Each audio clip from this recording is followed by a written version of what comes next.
हसून आशेचे दिवे नाती तपताना मी शिकते धडे रोज. आज ऐश्वर्या खरंच एखादी भूमिका साकारत असताना बाईंची भूमिका साकारत असताना आज बाई आलेल्या आहेत. त्यामुळे मला असं वाटतं की हा क्षण जो आहे तो क्षण आपण सगळ्यांनीच टिपूया आणि आज आपण बाईंचा खास सत्कार करूया.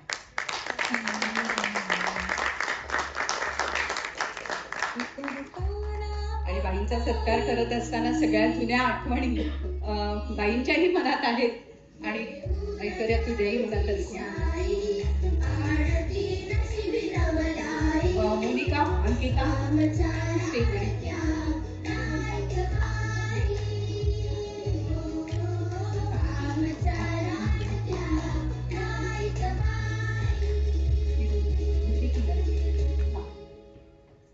या मला वाटतं एकदा टाळ्या मोनिका आणि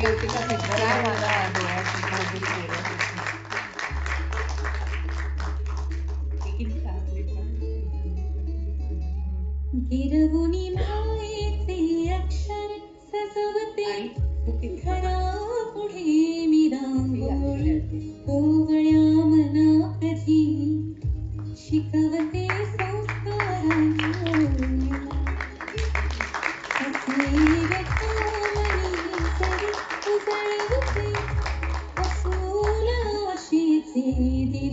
नाती सपताना मी.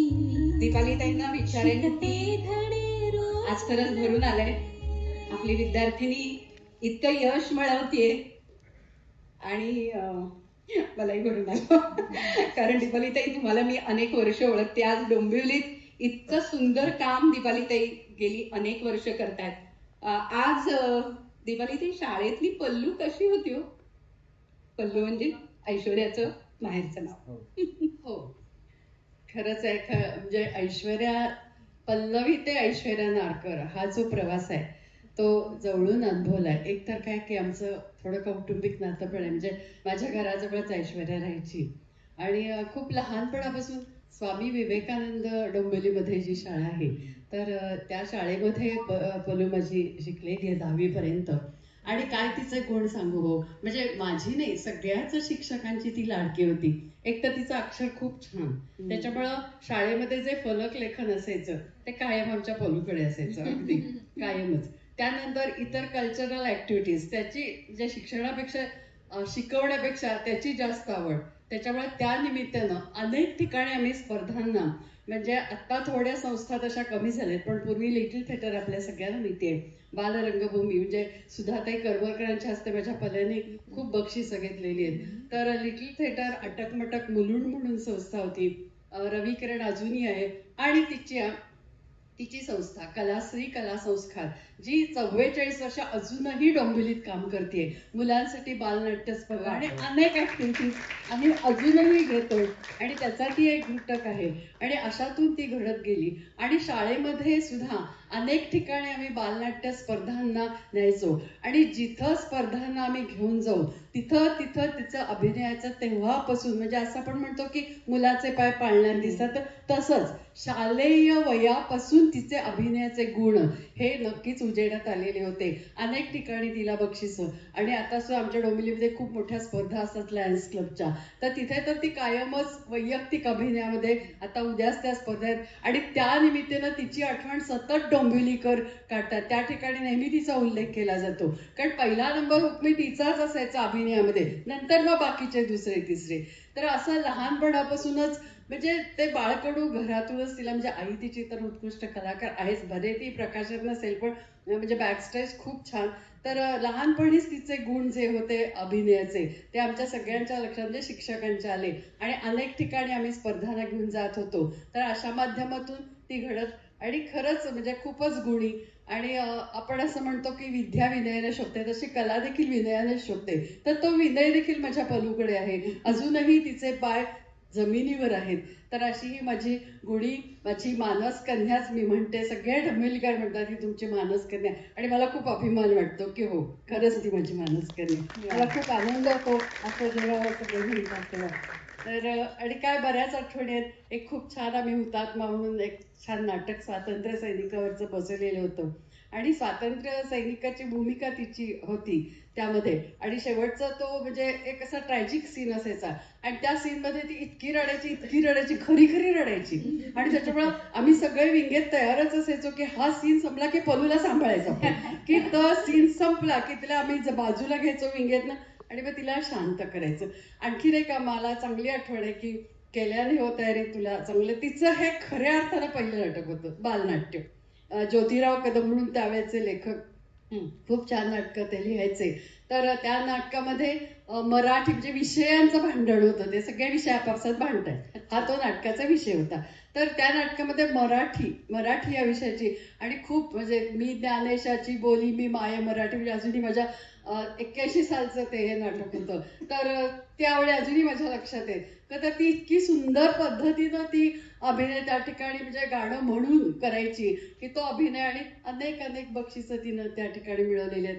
अशा बऱ्याच आठवणी आहेत पल्लीच्या म्हणजे मी भाग्यवान आहे की मला अशी कन्या मिळाली. गुरुने शिष्याचं केलेलं कौतुक यापेक्षा वेगळं काय पाहिजे. मला वाटतं ऐश्वर्या आज तुलाही बाईंबद्दल काही बोलावं असं वाटतंय, कृतज्ञता व्यक्त करावीशी वाटते. हो, मला शाळेशी मी खूप कनेक्टेड आहे अजूनही. म्हणजे मी नेहमी सांगते की कॉलेज मी एन्जॉय केलं नसेल इतकी मी शाळेची 12 वर्ष जगली आहे किंवा ती अजूनही माझ्या अगदीच डोळ्यासमोर आहेत. मला त्याच्यातल्या छोट्या छोट्या घटना आठवतात. त्यामुळे शाळेशी मी खूप कनेक्टेड आहे. तसेच शाळेतल्या शिक्षकांची सुद्धा. आता थोडंसं टीचर स्टुडंट असं सगळं नातं निर्माण झालंय, पण तेव्हा जसं बाई म्हणाल्या की खरंच कौटुंबिक होतं. म्हणजे शाळा आमच्या चाळीच्या आणि शाळेच्या मध्ये एक फक्त रस्ता होता. आई खिडकीतून डबा द्यायची, बाई डबा घ्यायच्या, मला द्यायच्या. इतकं इतकं कौटुंबिक नातं होतं सगळ्याच पहिलीच्या बाईंपासून 10वीच्या बाईंपर्यंत. तर त्यांनी म्हणजे सगळ्याच बाईंनी, काळे बाईंनी तर मला ह्या सगळ्या क्षेत्रात येण्यासाठीचा जो माझं पहिलं पाऊल आहे ते माझे पांडुरंग कांगरेकर सर आणि काळेबाई यांनी हात धरून इकडे आणले. त्याच्यामुळे मी करायला लागले. तो आत्मविश्वास मला शाळेतून मिळाला. आणि मला असं सांगायला अगदीच आवडेल की फक्त शाळा, शिक्षण, अभिनय किंवा नाटकं या सगळ्याच्या पलीकडे जाऊन एक फेज होती आमच्या घरामध्ये की म्हणजे खूप गोष्टी काय सांगू आता की म्हणजे तेल पण एवढंच आणायचं 15 दिवस पुरेल एवढं, अशा सगळ्या गोष्टी होत्या. तर मला अगदी आठवते की तेव्हा ड्रेसेस मला काळेबाई द्यायच्या आणि आणि म्हणजे ते इतकं घट्ट नातं होतं की की कुठल्याही बाजूनी मदत करून हिला पुढे आणायचंय, कुठल्याही बाजूनी मदत करून हिला स्वतःच्या पायावर उभं करायचंय. हा दृष्टिकोन अगदी काय म्हणूया फॉर्मली नसेल पण ते खूप आतून येणारं एक प्रेम होतं आणि तो जिव्हाळा होता जो अजूनही आहे. त्यामुळे खरंच कौटुंबिक नाते. मला नेहमी असं वाटतं की आपल्याला जर शिक्षक चांगले मिळाले ना तर आपल्या आयुष्यात आपण पुढे कुठलाही स्ट्रगल करायला, कुठल्याही गोष्टींना वर मात करून पुढे जायला सक्षम होतो. ते शिक्षक आपल्या शाळेचे आपल्यासाठी खूप महत्वाचे असतात आणि ते बाळकडू मिळणं खरंच खूप गरजेचं असतं.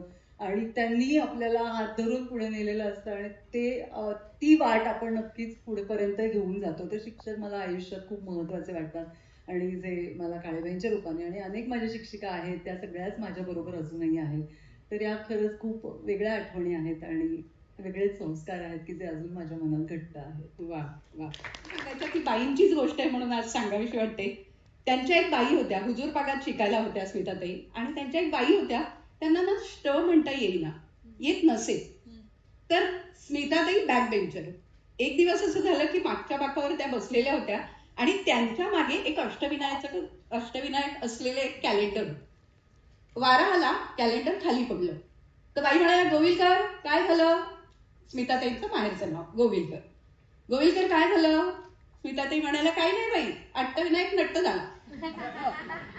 आता बाईंचं खरं म्हणजे त्यांनी नक्कल केली होती, पण त्या बाई इतक्या छान होत्या की त्यांनी त्या नकलेकडे बघून स्मिताताईंनी नाटकात काम केलं पाहिजे, अभिनय केला पाहिजे हे त्यांचे गुण हेरले. शिक्षिका अशी असते की जी ते गुण हेरते आणि त्यातनंच पुढे स्मिताताईंचं नाटकात काम करणं असेल हे सगळं झालं. पुढची त्याची छोटीशी गोष्ट अशी आहे की जेव्हा स्मिताताईंच्या घरी म्हणजे सुट्टीत सगळी मुलं आपापल्या घरी जायची पण स्मिताताईंचे आई बाबा भारतात नसायचे, त्यामुळे त्यांना घरी जायला आईबाबांकडे जाणंच नसायचं. याच बाई होत्या ज्यांच्या घरी स्मिताताई पूर्ण सुट्टी या बाईंच्या घरी असायच्या. आणि त्या बाईंनी जेव्हा शाळा सुटली तेव्हा 10वी झाल्यानंतर स्मिताताईंना एक अंगठी दिली होती आणि एक गुलाबी साडी. स्मिताताई नेहमी सांगायच्या की एका छान फंक्शनला जाताना मी ती गुलाबी साडी नेसून गेले, ती अंगठी हातात होती आणि बाई आल्या भेटायला, कारण त्या दिवशी स्मिताताईंना एक अवॉर्ड होतं. आता इतकं सुंदर अवॉर्ड मिळाल्यानंतर शिष्य जसा आज दीपालीताईंना वाटतंय की खूप छान ऐश्वर्या काम करते, तसंच झालं आणि त्या बाईंनी खूप कौतुक केलं, म्हणजे अगदी लहानपणापासून इथपर्यंत. आणि मग त्या म्हणाल्या स्मिताताईंना, किती कट्ट पडत असतील नाही का, कंटिन्यू झालं. पण अशा गोष्टी असतात की बाई आपल्या मनात असतात आणि बाई आपल्यातल्या गोष्टी, आपल्यातले गुण हेरतात आणि म्हणून कदाचित आपण पुढे आयुष्यात खूप काही गोष्टी करू शकतो. मला वाटतं सतीश सर तुमचाही असाच अनुभव असेल आणि शाळेतल्या शिक्षिकांबद्दल, बाईंबद्दल अशी एखादी छानशी आठवण तुमची असेल तर आम्हाला ऐकायला आवडेल. नमस्कार. दरवेळीप्रमाणे मी नेहमीच म्हणतो, आमच्या विनंतीस मान देऊन तुम्ही इथे उपस्थित राहता. आमच्या कलाकारांमधला आणि रसिक प्रेक्षकांमधला दुवा तुम्ही आहात, त्यामुळे खरंच मनापासून तुमचे आभार. प्रत्येक वेळी तुम्ही येता आणि आमचं मनोबल वाढवता आणि आम्हाला घराघरात पोहोचवता. Thank you so much. किस्सा सांगायच्या आधी मी हेही सांगेन की माझ्या पहिल्या चित्रपटानंतर माझ्याकडे बरेच वर्ष काम नव्हतं आणि त्याच्यानंतर पहिलं काम मला देणाऱ्या स्मिता तळवळकर. त्यामुळे त्यांच्या ऊन पाऊस या मालिकेपासून सुरुवात केली. त्यामुळे कुठेतरी डॉट्स जॉईन होतात आणि कुठेतरी तुम्ही त्यांच्या बाईंनी जो वारसा दिलाय तो त्या पुढे चालवत राहिल्या. सो स्मिताताई नेहमीच आदरणीय राहतील आणि नेहमीच मी त्यांना ऑलवेज मी त्यांना माझ्यासाठी सेकंड इनिंग सुरू करणाऱ्या बाई कोण होत्या माझ्या, तर स्मिताताई होत्या हे मी आवर्जून सांगू इच्छितो. माझ्या शाळेतला किस्सा थोडा वेगळा आहे. बरं, आवडेल आम्हाला ऐकायला. कारण मी हुशार विद्यार्थी नव्हतो आणि इथे बॅकबेंच नाहीये, नाहीतर मी मगाशी पण वर्गात जाऊन बॅकबेंचवर बसलो. मी हा किस्सा ह्याच्या अगोदर सांगितलाय, पण तुम्ही नो ऑफेन्स कोणालाही, बाई तुमची परवानगी असेल. मी किती फालतूगिरी करायचो सगळ्यांना माहिती शाळेत. मी खूप मस्तीखोर होतो, खूप म्हणजे अंडरस्टेटमेंट आहे मस्तीखोर म्हणून. मी आलो की अर्धी लोक वर्गाच्या बाहेर जायची. तर असंच मी एक कांड केला होता शाळेत. वॉशरूम मध्ये मी असं लिहून ठेवलं होतं की इस अंजुमन में आपको आना है बाप. आणि माझं अक्षर तुम्ही जर निबंध वाचला असेल आता तर लागलं असेल अक्षर माझं अक्षर फक्त डॉक्टरांनाच लागेल. त्यांनी ओळखलं आणि मी खालती त्याचा ऑथर म्हणून प्रिन्सिपलचं नाव लिहिलं. म्हणजे स्वतःचं नाव कोण लिहिल. आमच्या शाळेत सकाळच्या प्रार्थनेनंतर अनाउन्समेंट करायची, या महिन्याचे दिग्गज कोण आहेत आणि ह्या महिन्याचे वीर कोण आहेत. आणि मला भीती वाटली की आता अख्ख्या शाळेच्या समोर माझं नाव अनाउन्स होईल, म्हणून मी त्या दिवशीची शाळा संपल्यानंतर वर्गातला स्पीकर चोरला. हा विचार करून की माझ्या वर्गाला ऐकून नाही आलं तर कोणालाच येणार नाही. केवढी अक्कल तोकडी असू शकते की माझ्या वर्गात ऐकून नाही आलं म्हणून कोणालाच कसं नाही, उरलेल्या सगळ्या शाळेला ऐकून. आणि मला बरं कोण काढणार स्पीकर, तर जगजाहीर होतं की तो मीच काढला. मला प्रिन्सिपलच्या केबिन मध्ये बोलवलं आणि माझ्या वर्ग शिक्षिका होत्या. हा किस्सा मी का सांगतोय बाई की प्रिन्सिपलने सांगितलं 7 दिवस रस्टिकेट करा. त्या बाई उभ्या राहिल्या आणि म्हणाला नका करू. बर, प्रिन्सिपलने माझ्या समोर विचारलं why are you trying to cover for you. त्या म्हणाल्या की तुम्ही आज जर ह्याला ह्याच्यासाठी शिक्षा केलीत ना तर तो हेच मल्टिप्लाय करत राहील. He needs to understand. त्याला विचारूया आपण तू स्पीकर का चोरलास. मी त्यांना सांगितलं की मला लाज वाटली. की मी असं काहीतरी केलंय आणि माझं नाव सगळ्या वर्गासमोर येईल. माझे मित्र आहेत वर्गात, मैत्रिणी आहेत. मला खूप लाज वाटली आणि मला माझं नाव माझ्या वर्गात अनाऊन्स व्हायला नको होतं. त्या माझ्या माझ्या वर्गबाईंनी माझ्या प्रिन्सिपलना तेच सांगितलं की जर त्याला जाणवतंय की त्याला लाज वाटली असती आणि म्हणून त्यांनी ते काढलं, तर he is learn his lesson. अजून शिक्षा जर आपण केली तर गडबड होईल. आणि त्यांनी मला सगळ्यांसमोर विचारलं, do you agree Rajwade? Because सगळे तसेच हाक मारायचे मला. आणि मी बहुतेक आयुष्यात पहिल्यांदा शाळेत तिथे रडलो असेल. आणि त्याच्यानंतर मी जो काठावर पास व्हायचो तो शाळेला टेन्शन असायचं की ह्याच्यामुळे 100% रिझल्ट लागणार नाही आपल्या शाळेचा. काही ठराविक मुलं होती, हेरली होती शाळेत की ह्यांच्यामुळे आपला 10वीचा 100% रिझल्ट लागणार नाही. पण हा किस्सा 8वीत घडला होता आणि 9वीत आणि 10वीत मी फर्स्ट क्लास स्टुडंट झालो. कारण काय म्हणतो ते प्रूव्ह टू माय टीचर की तुम्ही माझी बाजू घेतली, ते व्यर्थ गेलं नाही. सो आय रिअली रिमेंबर हा किस्सा. तो स्पीकर अजूनही आहे माझ्याकडे. तो मी शाळेत असताना वॉकमनला कनेक्ट करायचो आणि मोठ्याने वॉकमन ऐकायचो रूम मध्ये. प्रिलिम्सच्या वेळेस तो अलार्म क्लॉकला लावला होता, सो त्यात रात्री झोपल्यानंतर मोठ्याने तो वाजेल आणि आम्ही सगळे उठू. माझ्या घरचे पण उठायचे त्या स्पीकरनं. तो स्पीकर अजूनही आहे आणि आय एम सॉरी, शाळेला सुद्धा मी सॉरी म्हणतो, पण तो स्पीकर मी देणार नाही. वा, मला वाटतं स्मिताताईंना जशा बाई होत्या आणि त्यांना जसं त्यांनीच तुझ्यातले गुण ओळखून हे केलं, पुढे नेलं, तसं त्या काहीच बोलत नाहीयेत आणि पूर्ण नाती जोडून ठेवण्यासाठी जे कष्ट आहेत तेही घेताना आपल्याला दिसत आहे. काय वाटतंय या भूमिकेविषयी? हो, नाही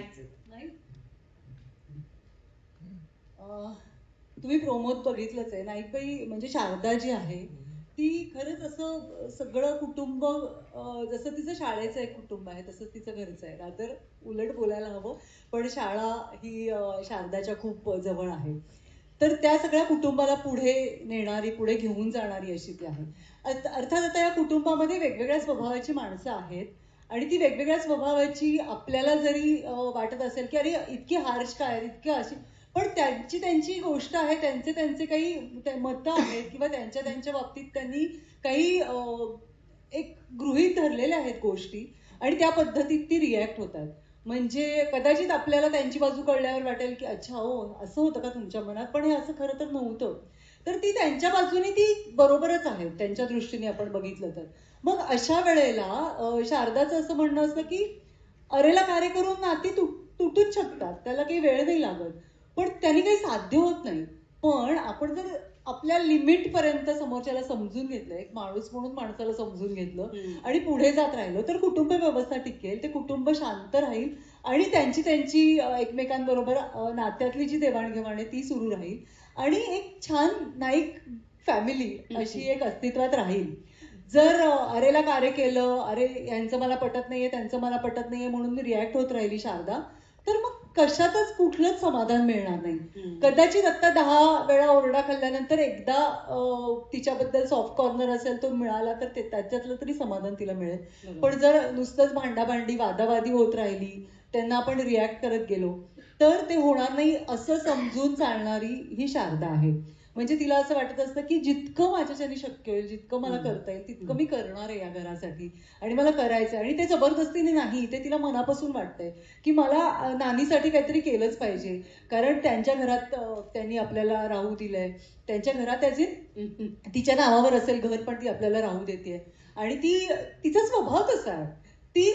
ती मुद्दामून वागत नाही, पण तिच्या स्वभावातच आहे तसं वागणं. त्यामुळे तिच्यावर चिडून काय करणार आहे, ठीक आहे तुला हे पाहिजे ना, मी हे तुम्हाला करून देते.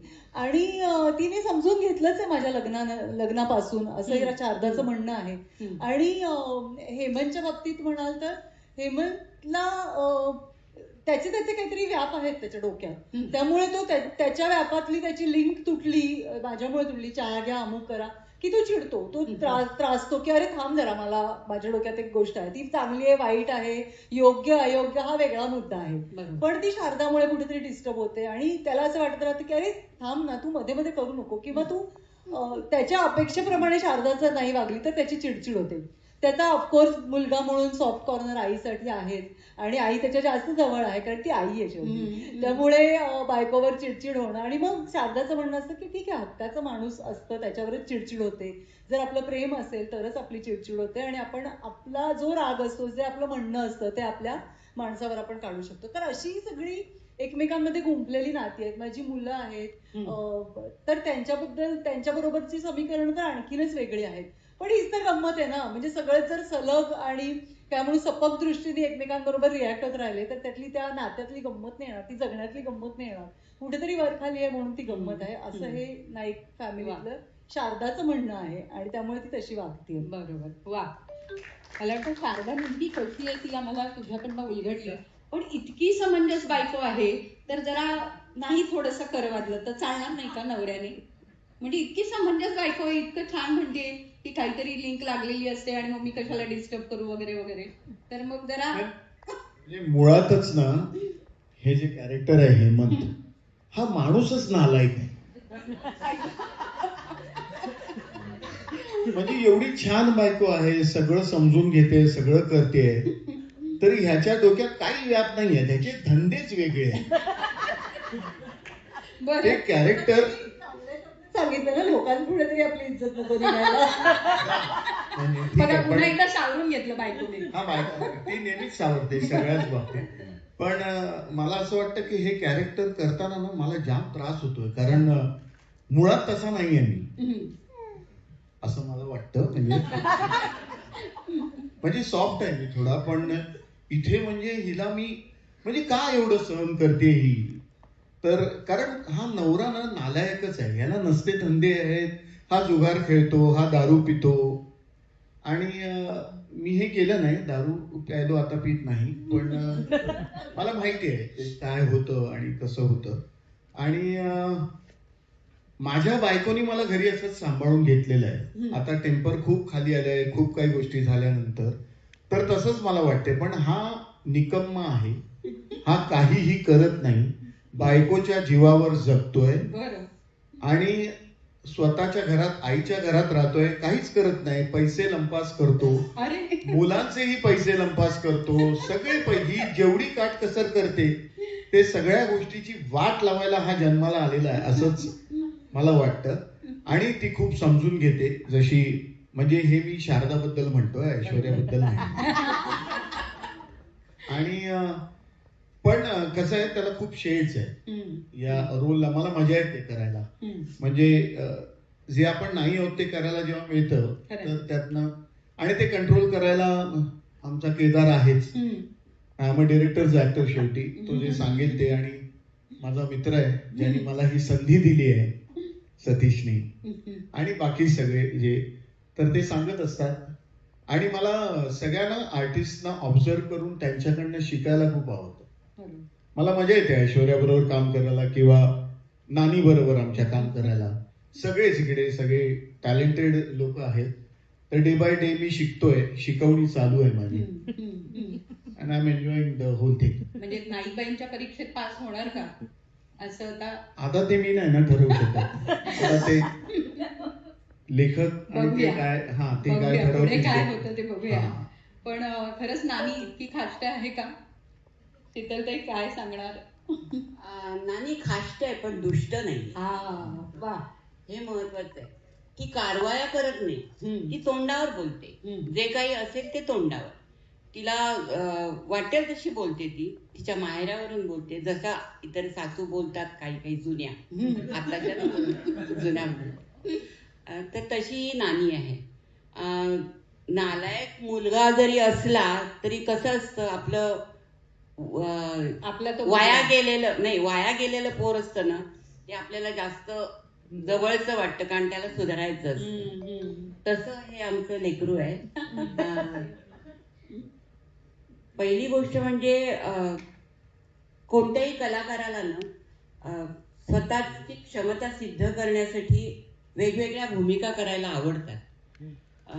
मी आजपर्यंत एकाच टाईपच्या भूमिका केल्या, पण ही चौकट आमच्या लाडक्या नाईकबाईंनी मोडली. आणि त्यामुळे काय झालं, गोड गोड आजी न करता मी आता तिखट खाष्ट नानीचा रोल करते. वा. आणि त्यामुळे मला मजा येते करायला. आणि ही संधी मला सतीश सरांनी, मोनिकाजीनी, अंकिताने, या सगळ्यांनी दिली, चॅनलने दिली. त्याबद्दल मी त्यांचे आभारी आहे. आणि आमचं प्रोडक्शन हाऊस त्रिमूर्ती आमच्या ओंकार, सुबोध आणि सुजय यांना खात्री वाटली माझ्याबद्दल. आमचा डिरेक्टर केदार याला सुद्धा खात्री वाटली माझ्याबद्दल. आणि त्यांनी मला ही संधी दिली. आता त्याचं सोनं करायचं किंवा त्या संधीला खरं उतरायचं हे माझं काम आहे. त्यासाठी मी मेहनत घेते. आणि काय असतं, एखाद्या कथेमध्ये नाट्य घडवायचं असेल तर जशी प्रेमळ, छान, दयावान अशी जशी व्यक्ती लागते ना, पात्र लागतं, तसं थोडंसं दुष्ट, कारवाया करणारं असंही पात्र लागतं. म्हणजे मग नाट्य निर्माण होतं. तर मला ही जुगलबंदी करायला खूप आवडते. वा. जुगलबंदी रंगतीये. खूप छान वाटतंय अर्थात. आणि आधीच मी स्टार प्रवाहाचे आणि प्रोडक्शन हाऊसचे खूप आभार मानेन, कारण त्यांनी ना कास्टिंग करताना एक स्टिरियोटाईप मोडलाय. याच्या आधी मी खूप अशा गोड भूमिका, गोड मुलीच्या अशा भूमिका केलेल्या आहेत. आणि पहिल्यांदा मी अशी एक नकारात्मक भूमिका करते. म्हणजे आईला जे अडथळे येणार आहेत आता सिरियलमध्ये, त्या अडथळ्यांपैकी एक अडथळा मी आहे. तर अशा पद्धतीचं पात्र मी पहिल्यांदा करते. त्याच्यामुळे खूप छान वाटतंय. कारण शीतलताई जसं म्हणाली की ऍक्टरसाठी असे वेगवेगळ्या पद्धतीचे कॅरेक्टर्स करायला जर मिळाले तर ते खूप चॅलेंजिंग असतात, मजाही येते करायला. तर तर शीतलताईच्या टीम मधली मी आहे. आणि ही गोष्ट सतीश सर जसं म्हणाले की असं नाही होत की अरे असं कुठे घडतं आता, किंवा असं बघायला नाही मिळत काय वगैरे. पण मला असं वाटतं की हे आपल्या आजूबाजूलाच आहे. मला खूप रिलेट होणारी गोष्ट आहे ही शारदाची, माझं आईचं जे कॅरेक्टर आहे. कारण माझी आई खूप दिसते मला कॅरेक्टरमध्ये. म्हणजे ही गोष्ट माझ्या घरातली आहे असं मी म्हणू शकेल. खूप जवळपास आहेत गोष्टी सारख्या. माझ्या आईला शिक्षिका व्हायचं होतं, पण लवकर लग्न झालं आणि बऱ्याच कारणांमुळे ते शिक्षिका होऊ शकली नाही. खूप संकुचित विचारांचे वडिलांचे माझे आई बाबा होते. त्याच्यामुळे वडिलांचं काम असल्यामुळे ते खूप वेगवेगळ्या शहरात फिरत असायचे. पण माझी आईने हे कुटुंब सर जसं म्हणाले की ते काय सांभाळून घेणारी जी बाई असते ती माझी आई आहे. आणि मुलींचं शिक्षण केलं, मुलींना वाढवलं, वेगवेगळ्या क्षेत्रात टाकलं. आणि आत्ता आईसाठी आम्ही काय करू शकतो, तर आईला जे करायचं होतं आधी ते आम्ही आत्ता आईला खुश करतोय, किंवा तिला आवडतंय आणि ती करते. तिला गाण्याचा क्लास आम्ही लावलाय, गाणं शिकते ती. तर वेगवेगळे नाटकं बघते. तिला नाटक बघायची खूप आवड आहे. सो दर रविवारी ती नाटक बघायला जाते पुण्यात. तर ही गोष्ट घरातलीच आहे, आपल्या आजूबाजूला घडतीये. आणि ती आई आपल्या घरात आहे, आपल्या शेजारी आहे, आपल्या आजूबाजूला आहे. तर त्याच्यामुळे मला अशा प्रोजेक्टमध्ये काम करायला मी खूप छान वाटतंय मला आणि मजा येते. सगळ्या मुलांनी मिळून आता नाईकबाईंच्या बाबतीत पण हा विचार पुढे जाऊन करा, तुला काय आवडते ते शिकायला तिघांनी मिळते. नमस्कार, मी दक्षता जोई. आमच्या लाडक्या नाईकबाई या मालिकेत मी मृण्मयीची भूमिका करते. मी माझ्या कॅरेक्टरची एक लाईन सांगेन की जे प्रेक्षकांना मालिका बघताना वाटणार आहे ती मी येईन. म्हणजे आपल्याला नेहमी असं वाटत असतं की ही का नाही बोलत, तिला अगं बोल ना, की हे असंच असं, ते सगळं मी करणार आहे. म्हणजे प्रेक्षकांना जे म्हणतो ना आपण, एक दुवा आहे मी नाईकबाईंपर्यंत सगळे मेसेज पोहोचवण्याचा, की ती तिच्या आईसाठी एकदम स्ट्रॉंगली उभी आहे. तू नीट, तू लढ, तू सगळं कर, असं अशी मृण्मयी आहे. आणि मी तिचा राग करते. पण मृण्मयी म्हणजे मला हे कॅरेक्टर करताना आणखी आवडतंय. कारण म्हणजे आत्ताही जेव्हा प्रोमो बघितला तेव्हा मला बऱ्याच जणांनी असंच विचारलं की तू आम्हाला जरा वेगळी दिसलीस. कारण मी असं जे गोड आहे हे आहे अशीही नाहीये मृण्मयी. ती बेधडकपणे बोलणारी आहे, नानीशी तिचं एक कनेक्शन खूप छान आहे किंवा भावंडांशी तिचं कनेक्शन खूप छान आहे. तिथे ती स्ट्रॉंग उभी राहणारी आहे. तर अशी ही मृण्मयी आहे आणि तिचे फ्लेवर्स प्रत्येकांबरोबर कसे आहेत ते तर मालिका बघितल्यानंतर कळतील. या निमित्ताने मला एक गोष्ट सांगायची आहे की माझी आई शिक्षिका आहे आणि तिला जोईलबाई असं म्हणतात. त्यामुळे त्यांना म्हणजे शाळेत सगळे आमच्या शेजारी पण जोईलबाई कसे आहात असं वगैरे सगळं आहे. त्यामुळे ते मला फारच रिलेट होणारी गोष्ट आहे. आणि टचवूड देवाच्या कृपेने आमच्या घरात असं म्हणजे जसं नाईकबाईंबरोबर आहे आता की मुलं तिला सतवतायत किंवा नवरा त्या सगळ्या गोष्टींचं खापर तिच्यावर फोडतोय, त्या सगळ्या गोष्टी उलट आहेत. कारण माझे बाबा इतके माझ्या मम्मीला इतकी मदत करतात, म्हणजे अगदी कपडे सुकत घालण्यापासून सगळ्या गोष्टी की तू ठीक आहे तुला उशीर होतोय ना, चल मी हे करतो तू हे कर. त्यामुळे मी आणि माझी छोटी बहीण आम्हालाही सवय तशी लागली आहे. त्यामुळे त्यासाठी मी खूप ब्लेस्ड आहे असं मला वाटतं. आमचे लाडके जोई बाबा.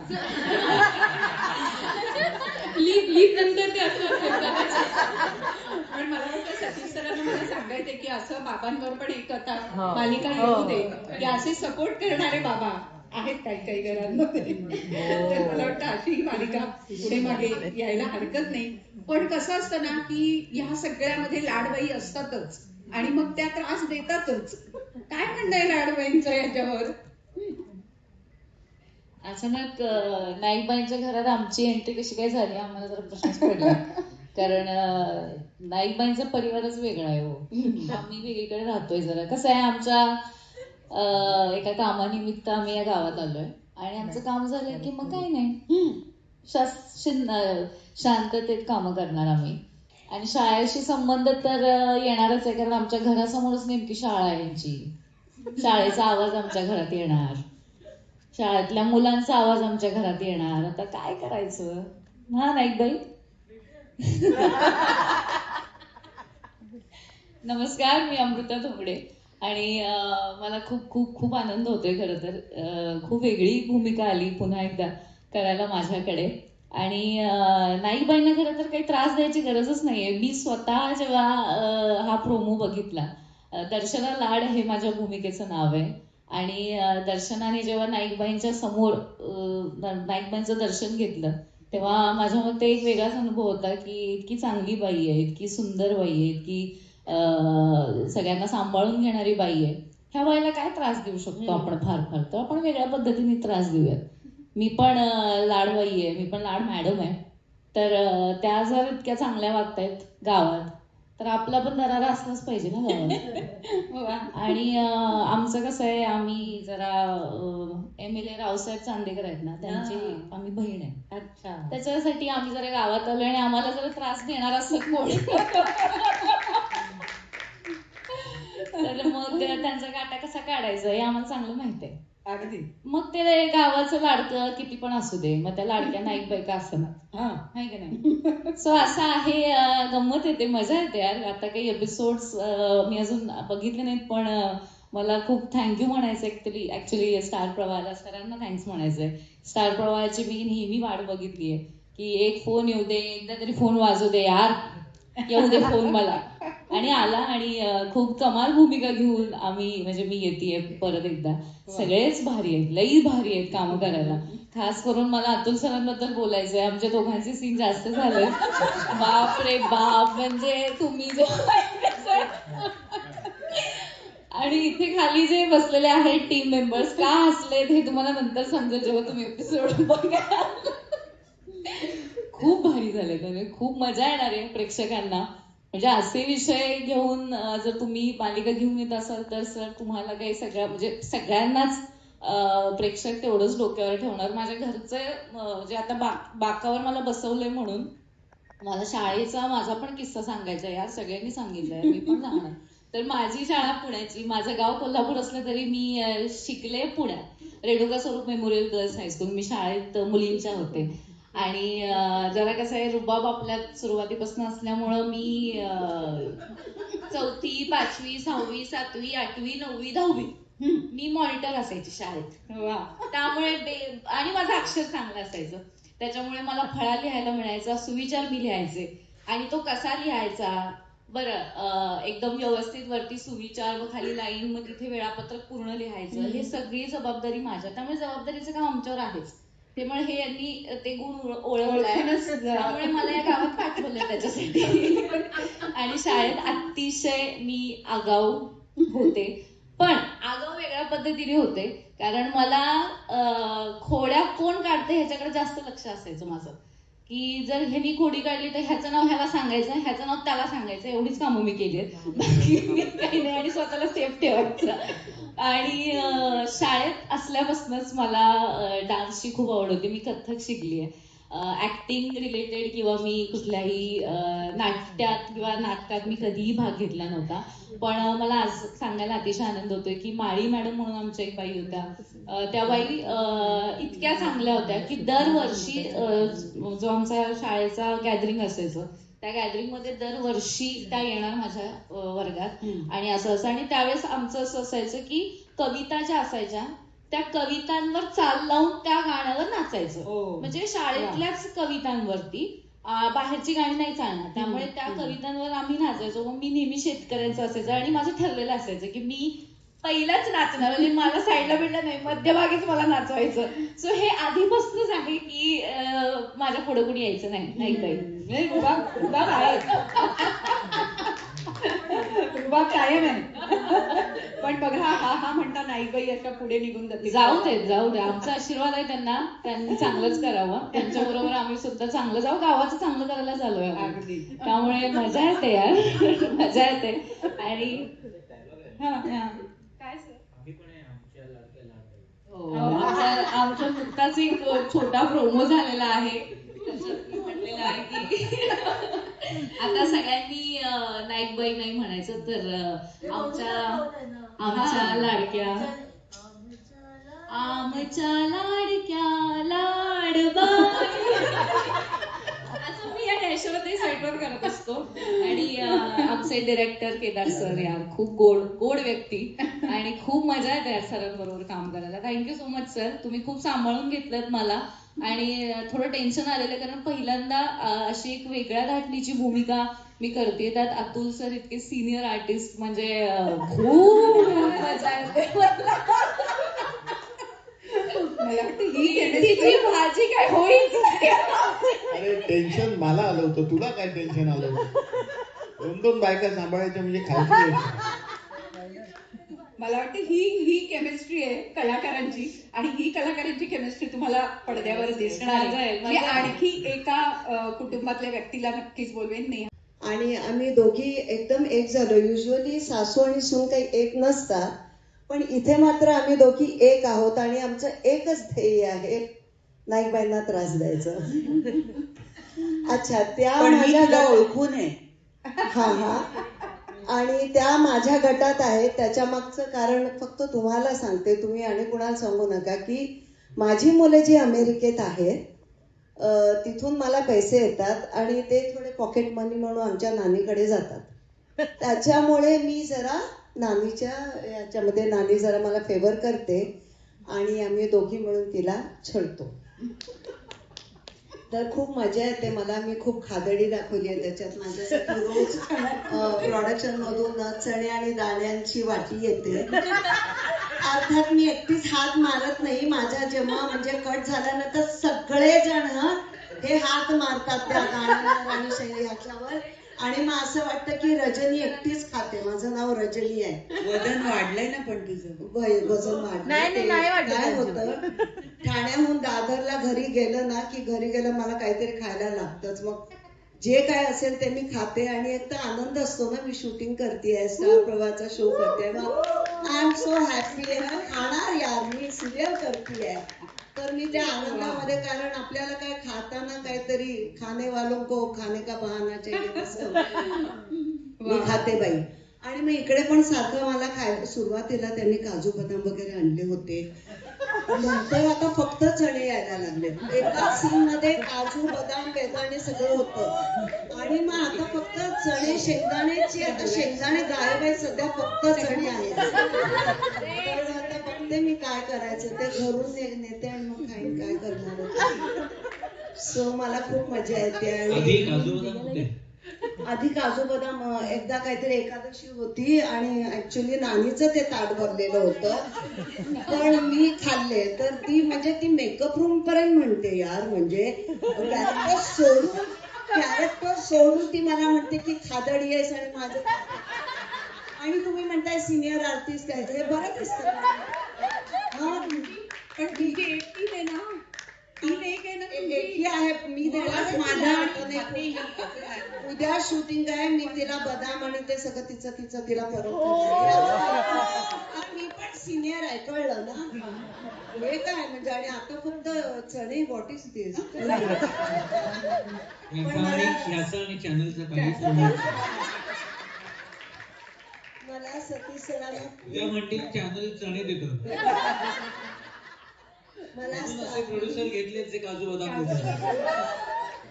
मला स्टार प्रभाचे खूप खूप खूप अगदी अत्यंत खूप आभार मानायचे.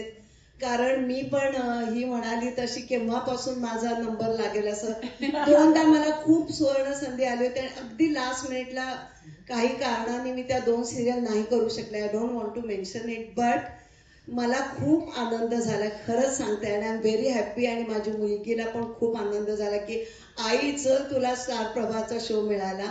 So I am very thankful to Ocean film company and Star Pravah. Really I am very thankful. म्हणजे I really don't have words and I am very happy. सगळे हे खूप गोड वागतात माझ्याशी आणि खूप सगळं आमचं मस्त शूटिंग चालू असतं. केदार सर पण खूप गोड आहेत आणि सगळे हे ocean film company. I am really happy. My happy days have come again. कलाकारांना हेच टॉनिक असतं. आणि स्टार प्रवाह परिवारात एकदा सगळी जण आली की वारंवार त्या परिवारात आपण असावं असं सतीश सर हे वाटणं, हे कलाकारांच्या दृष्टीने आणि चॅनलच्या मला दृष्टीने असं वाटतं हे आमच्या अख्ख्या टीमचं यश आहे. ज्या पद्धतीने ही टीम प्रत्येकासाठी उपलब्ध असते आणि हा शब्द फार महत्वाचा आहे. रात्रीचे कितीही वाजले असतील तरी the team is always there. त्यामुळे प्लीज डोंट हेजिटेट. ते खूप झोपेत असलं तरी चांगलं होतं. मला वाटतं आता त्याच्यामुळे मला आनंद झाला पेपर तपासायला मिळाले. आणि कोणी विद्यार्थी माझ्या इथे ओळखीचा नव्हता, त्याच्यामुळे पार्सिलिटी वगैरे असं काहीही मनात आणू नका. अगदी जो काही निर्णय आहे तो तुमच्या लिखाणावरूनच झालेला आहे. कारण मुलांचं एक असतं ना, बाईंनी पार्सिलिटी केली वगैरे असं म्हणतात मुलं. आम्हाला सगळ्या ऐकायची सवय असते शाळेत. असं काही नसतं, कारण शिक्षक हा इम्पार्शियलच असतो. त्याला कोणीही जवळचं कोणीही लांबचं नसतं. सगळी मुलं त्याला सारखी असतात, आपल्या मुलासारखी. तेव्हा माझ्या माहितीप्रमाणे मी जो काही रिझल्ट इथं आहे तो सांगते. पहिल्यांदा मी 3रा नंबर सांगते. बरं, तृतीय मी क्रमांक नायिकांमध्ये बोलवते आणि सतीश सर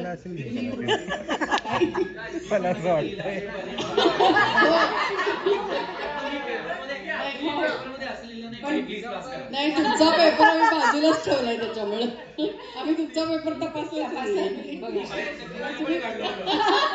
म्हणूनच त्यामुळे लगेच ओळखता आम्ही बाजूलाच ठेवलाय तुमचा पेपर. तर अर्थातच 3रा नंबर. तृतीय क्रमांक. विद्या क्रमाने जाऊया. तृतीय क्रमांक आहे अर्थात मधुरा शिधे.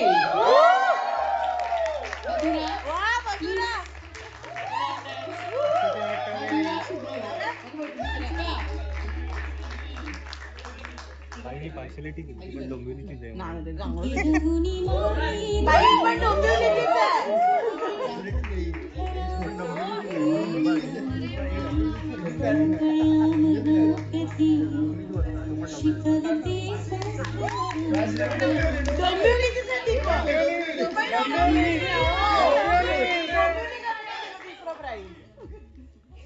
नाही, डोंबिवली असं तुम्ही आधीच सांगितलं. आणि नंतर आणि आता प्रथम क्रमांक. आता पहिला क्रमांक सतीश सर. काय नको ना, बरं नकोच मग, त्यांना नको जायला आपण. तर पहिला क्रमांक आहे गणेश अस्वल.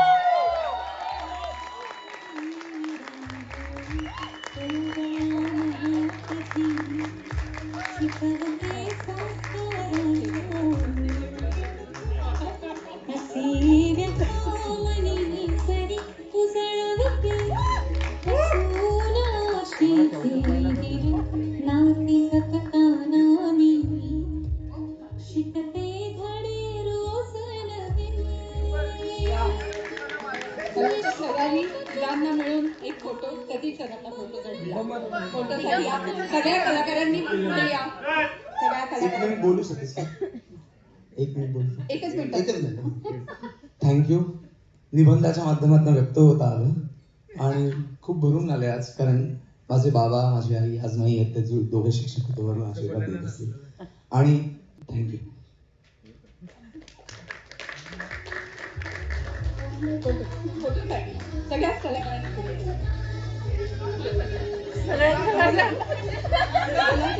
एक हा फोटो आहे. आला की सगळ्या बाकीच्या कलाकारांना खूप मेहनत केली होती. आई गं. बाईंचा फोटो सर मग त्यांचा होऊ दे, मग जातो त्याच म्हणाल्या. एक हा फोटो एक पुढे Sudarshan Satpute, post production head Rohit Mahajan, art director Nitin Kulkarni आणि प्रतीक रेड्डी, क्रिएटिव्ह डायरेक्टर पूजा कुलकर्णी देशपांडे, ईपी यशवंत पालकर.